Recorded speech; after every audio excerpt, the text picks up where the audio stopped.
Allah sana gör ne diyor Kur'an-ı Kerim'de?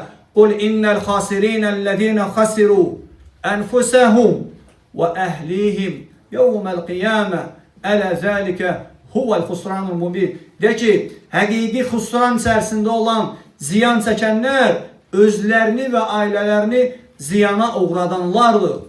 Açıq aydın ziyan da budur. Özündə, ailə də, uşaq da. Hətta elələri var ki, görürsən, Allaha ibadət və itaat eləmək istəyir.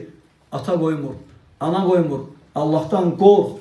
O Rəbbin quludur. Sən də Rəbbin qulusan. Sən öz həyat misiyanı yerinə yetirməsən, o yetirmək istəyir, ona da mane olma.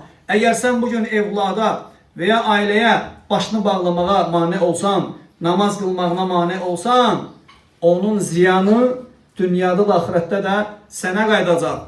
Və o evlad bir gün sənə ağ olacaq. Baxmayaraq bugün sənə hörmət eləyir. Onun qəlbini idarə edən Allahdır. Muhammed sallallahu aleyhi ve sellem hədisdə bildirir ki, İnnə qulubə bəni Ədəm, həqiqətən Adəm evladlarının qəlbi Beynə usbu'eyni min asabi'ir-Rahman.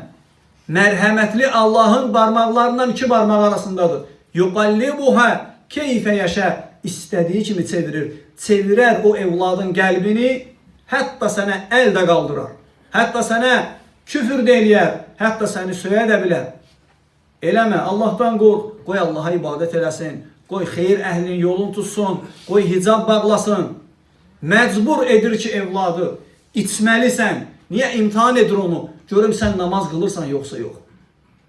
Yəni sən necə iman daşıyırsan. Lakin necə deyirlər, söz sözə gələndə ən yaxşı mömin deyir mənəm. Allah Teala hidayət versin.